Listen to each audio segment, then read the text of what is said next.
La nécessité de détruire Daesh constitue un sujet qui concerne toute la communauté internationale.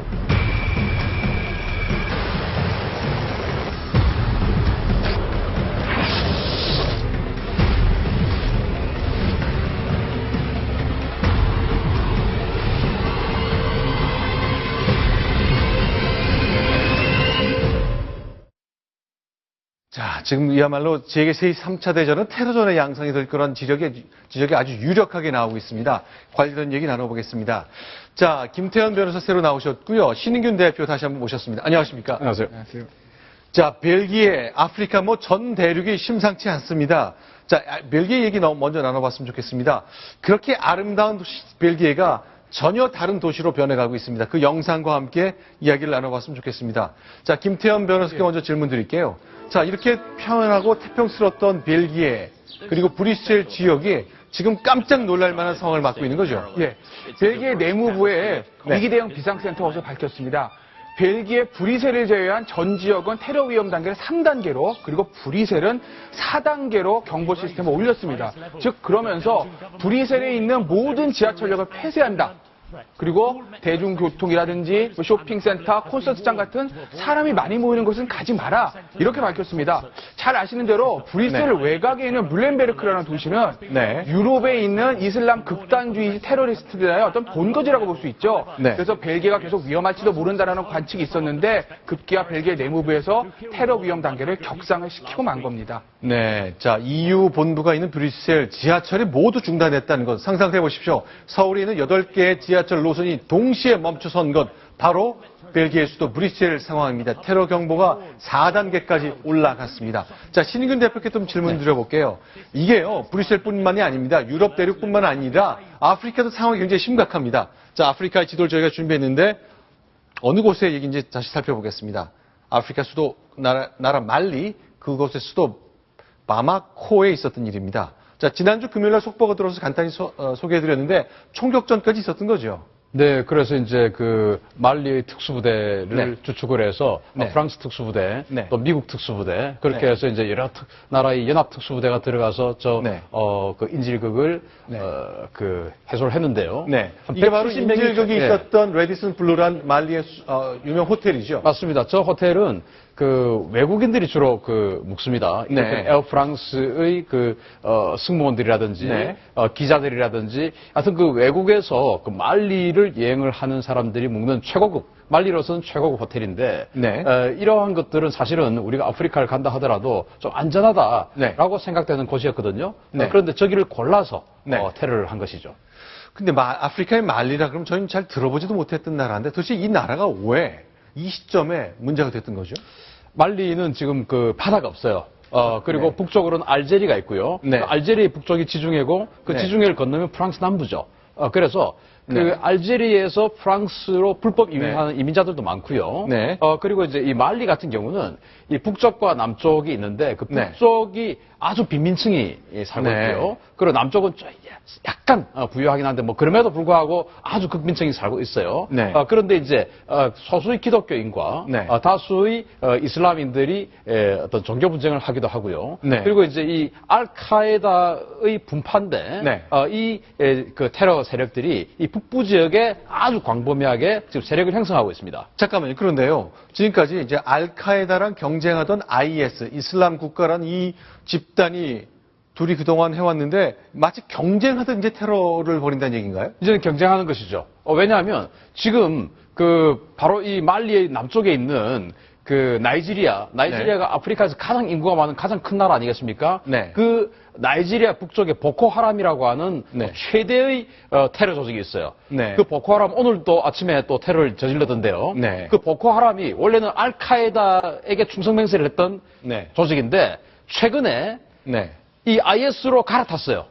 이를테면 나는 IS에 충성하겠다라고 보코하람이 IS로 갈아탔습니다. 그럼 알카에다 입장에서는 이렇게 좀 수세적인 입장에 계속 놓여 있으면 자기애들이 지휘하고 있는 여러 지부들이 이 IS로 갈아타게 되면 알카에다는 급속도로 무너지게 되거든요. 네. 지금 그 알카에다 연간 수입이 한 5천만 달러 되는데 네. 이 IS는 뭐 한 2조 원 가량의 수입을 올리고 있기 때문에 이 알무라비툰을 시켜서 네. 경쟁적으로 지금 IS와 경쟁을 해서 알카에다도 테러를 해서 우리 죽지 않았다, 우리도 있다라는 것을 과시하는 것 같습니다. 알무라비툰이라는 이 테러 단체, 그 알카에다의 반개인데 벨모크타르라는 43살 이 지도자가 결국 이번에 있었던 말리의 인질극을 일으켰던 거네요.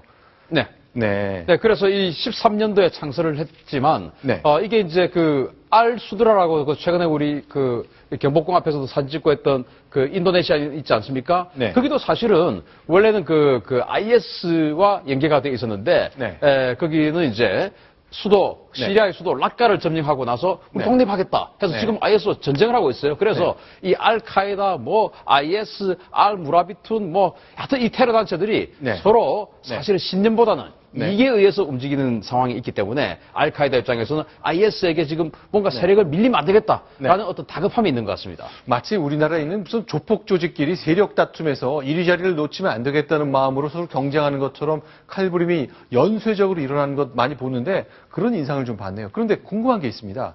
자, 말리라는 낯선 아프리카에서 인질극이 났어요. 거기서 여러 사람들이 죽었습니다. 근데 뭐 코란을 외워보라 해서 못 외우면 다 죽였다는 거예요. 그러니까 이슬람이 아니고 아주 이슬람 믿음이 강하지 않으면 그냥 살려두지 않겠다는 거잖아요. 네, 그래서 그것은 이제 명분이죠. 네. 이를테면 이제 이번에 그 프랑스 그 테러를 했던 네. 걸 보면 뭐 파티광이었다. 네. 그 신앙심이 독실한 그 무슬림이 아니었다. 이런 증언들이 나오고 있지 않습니까? 네. 따라서 이 테러범이라 하더라도 IS를 하더라도 또는 알카에다를 하더라도 다 정말 이슬람의 그 고란이라는 경전을 극단적으로 해석하는 극단주의자냐?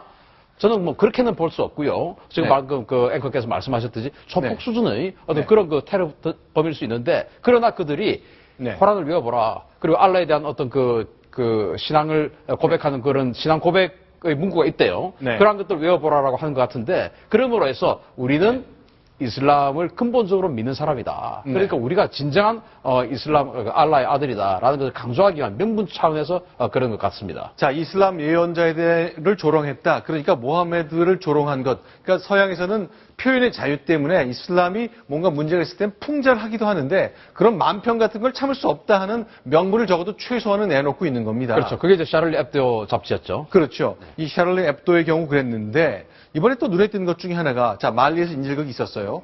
미군, 프랑스군은 진압하는 데 동참을 해서 도왔는데 네. 중국은 현지에 군부대를 두었으면서도 자국민 3명이 죽는데 전혀 개입을 안 했다? 이건 뭔가요? 좀 납득이 잘 안 되네요. 지금 이제 화면에 보이는 그 유엔이라고 하는 글이 써져 있는 장갑차가 있지 않습니까? 네. 저게 뭐냐면은 유엔 평화 유지군입니다. PKO. 네. PKO 군으로 가 있는 평화 유지군이지 저 사람들은 특수부대가 아니에요. 아. 그래서 이를테면 총을 쏠 줄 아는 군인하고 네. 특수작전을 대테러전을 할 수 있는 네. 군인하고는 완전히 다릅니다. 네. 또 특수부대원이라 할지라도 네. 대테러 훈련을 받은 또는 그 대테러 장비를 가지고 있는 군인과 그냥 특수부대원과는 또 다릅니다. 네. 이를테면 람보를 저기 갖다 나온다 하더라도 네. 람보는 미국의 그린베레예요. 네. 그러나 그린베레 내에 있는 델타포스라고 하는 특수부대가 있는 그게 대테러 부대인데 네. 람보는 대테러 훈련을 받지 않았어요. 네. 그러면 저런 작전을 할 수가 없는 겁니다. 따라서 중국인들이 네. 자국 국민들이 3명이나 사망을 한 것에 대해서 안타깝게 생각하는 것은 이해가 되나? 네. 우리도 마찬가지입니다. 수단에 동명부대 우리 평화유지군 가 있지 않습니까? 네. 그러면 남수단에 만약에 저런 테러 상황이 발생을 했는데 왜 남수단에 우리 군이 가 있는데 왜 안 했냐? 할 수가 없습니다. 우리는 해서는 안 돼요. 더 큰 피해가 발생합니다. 네. 그래서 대테러 부대가 있어야만 하는 겁니다. 네. 자, 파란 모자, 유엔을 상징하는 파란 모자를 쓴 중국 군이 있지만 그거는 테러 진압 부대가 아니기 때문에 자국민이 3명이나 살해된 것을 보면서도 개입할 수 또 없었던. 명령 체계가 저기는 반드시 저 현장 유엔 평화유지군 대장이 있을 거예요. 중국군이 아닌 그 사람의 명령에 따라야지 자기 마음대로 우리 중국인이 저 호텔에 있으니까 우리가 가야 되겠다. 명령 불복종입니다. 안 됩니다. 그거는. 자, 그러면요. 프랑스가 이번에도 역시 자국민이 관련됐고 또 말리가 옛날 프랑스의 식민지였기 때문에 더 그렇겠습니다만 아주 유명한 특수부대를 투입해서 총격전을 감내했는 건데 과연 어떤 부대였길래 그렇게 유명하다는 거죠? 지젠느라는 부대인데요. 네. 72년에 그 독일 미넨 올림픽 때 아주 그 대단한 학살극이 있었지 않습니까? 네. 그래서 그때 이제 프랑스도 우리도 대테러 부대가 있어야 되겠다 해서 창설을 했고 대표적으로 1994년도에 그 에어 프랑스 항공기가 납치가 되어서 마르세유에 불시착을 했어요. 그때 이제 이 지젠느가 들어가서 170명이 그때도 이제 비행기에 인질이 잡혀 있었고 4명의 무장 괴한이 인질을 잡고 인질을 버렸는데 그 4명을 완전히 전원 사살하고 170명을 무사히 구출한 그런 완전 작전을 한 적도 있고 또 올 초에 1월 달이죠. 그 샤를리 앱도 잡지사에 무장 괴한이 이제 난입을 해서 회의를 하고 있던 기자들을 사살하고 밖으로 나와서 이제 지금 저 화면인 것 같습니다. 밖으로 나와서 뭐 여러 가지 거리를 다니면서도 총격전을 하고 그 다음에 이제 벨기에 쪽으로 도망을 가는 것을 제압을 했던 그 부대도 바로 지젠느였는데 그러면 우리나라에요. 프랑스에는 지젠느가 있다면 우리나라에는 어떤 부대가 있는 건가요? 우리나라랑 좀 견줄 만한 부대가 이제 아까 제가 대테러 부대라고 말씀드렸지 않습니까? 특수부대라고 해서 반드시 대테러 부대는 아니에요. 대테러 부대는 주로 검은 옷을 입고 있는데 흑복이라고 하죠. 지금 이제 아덴만 예명작전 화면이 나오고 있어요. 지금 이제 링셀기에서 K6 기관총을 막 쏘고 있는 중간중간 나간 예광탄입니다. 그래서 저 작전은 이제 UDT들이 했는데, UDT는 해군 특수부대고, 이제 육군 특수부대가 공수특전대 아니겠습니까? 그 공수특전대 내에 707대대라는 그 부대가 있어요. 그 707대대가 한 500명 정도 되는데, 그 707대대가 바로 대테러 부대입니다.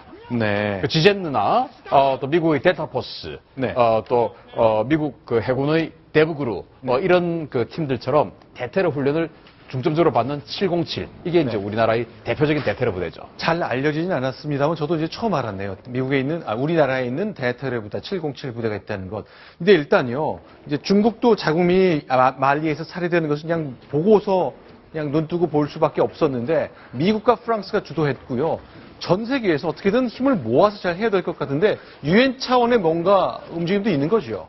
그 유엔 안보리가 IS 격퇴를 위한 결의안을 통과시켰습니다. 프랑스가 제출한 내용인데 결의안인데 내용이 이렇습니다.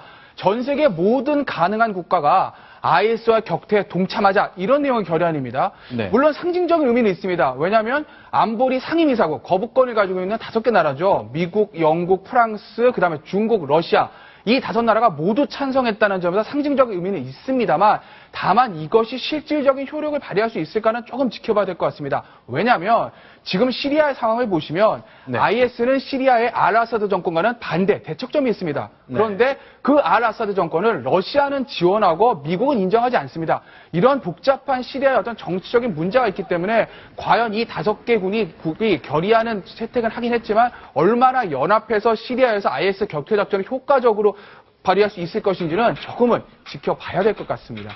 저 장면, 구출 장면인데, 민간인들이 이제 풀려 나오고 구조돼 나오는 모습인데, 정말 목숨을 건 구조작전이 아닐 수 없습니다. 자, 델타 포스, 미국이 관여한 그 작전 영상 보고 계시고요. 그러면 많은 사람들이 궁금해하는 것이, 지금 벨기에도 지하철 다 섰죠. 말리는 인질극 생겼죠. 과연 얼마나 더 번질지, 그리고 그야말로 테러 행위의 최종 본산인 IS의 본거지에 대한 공습이 얼마나 확대될지 지상군은 투입되는 건지 궁금한데 좀 가닥이 잡히고 있습니까? 지금 이제 결국은 그 러시아와 미국이 협상을 해야 됩니다. 왜냐하면 그 시리아의 아사르 정권을 미국은 축출하려고 하고 있고 러시아는 그 아사르 정권을 보호하려고 하고 있고 그런데 이제 그 시리아의 또 IS는 아사르 정권에 또 대항을 하고 있고 지금 아주 삼각관계에 있어요. 그리고 그 IS는 러시아, 미국이 동시에 또 공격하려고 하고 있고 이제 그렇기 때문에 지금 이제 그 러시아군 같은 경우도 카스피해 그리고 흑해 그리고 이제 시리아 그 서쪽 해안에도 러시아 해군 기지가 있어요. 거기에 있는 군함에서 순항 미사일도 쏘고 다 하고 있지만 결국은 지상군이 들어가야 이 해결이 되는데 러시아가 과연 미국의 지상군이 시리아로 들어오는 것을 즉 아사르 정권이 위험해질 수가 있기 때문에 러시아와 그러면 아사르 정권을 정권 보장을 해줄게. 그 대신 우리 합동 군사작전을 하자라는 정도의 협상이 없다면 조금 힘들지 않을까 생각합니다. 이거 쉽지 않다는 걸 지금 신인균 대표가 좀 설명해 주셨는데 미국과 러시아가 의견을 모은다? 근년도 그랬던 적이 없잖아요. 과연 이 상황은 어떻게 모아질지 좀 지켜봐야 될 것 같습니다. 김태현 변호사께 마지막으로 한 가지 먼저 더 여쭤볼게요. 그냥 테러범이 들어와서 총기 난사한다. 그러면 죽은 척해라. 그게 살아날 수 있는 방법이다라고 가르치는 사람도 있는데 꼭 그런 것만 아니라면서요. 전통적으로는 그렇게 얘기를 했었죠. 네. 저도 만약에 테러범이 총을 놔서 어떻게 하냐. 죽은 척 할 것 같습니다. 근데 어제 CNN 보도를 보면 그게 아니라는 거죠. 영국에서 새로 발표했는데 죽은 척 하고 있는 것보다는 차라리 어떤 그 벽돌이라든지 어떤 철제 냉장고라든지 그런 곳 뒤에 숨는 것이 낫다는 겁니다. 이번에 파리 테러에 있어서도 그 공연장에 테러 있을 때 2층에서 관람하던 관람객들이 어떤 방 안으로 들어가서 철제 냉장고로 방문을 막고 그 뒤에 숨어서 살아났다고 하거든요. 그러니까 죽은 척하는 것보다는 벽돌이나 그런 냉장고 같은 두꺼운 물체, 큰 물체 뒤에 숨는 것이 훨씬 더 안전하다는 것이 최근의 보도입니다. 알겠습니다. 일단은 뭐 이런 상황이 생기지 말아야 될 텐데 그 위기 상황과 관련해서도 마음속에 한 방법 정도는 좀 갖고 계시는 게 좋을 것 같네요. 자, 오늘 김영삼 전 대통령이 서거하면서 준비한 특집 김승연의 뉴스 탑10 준비했습니다.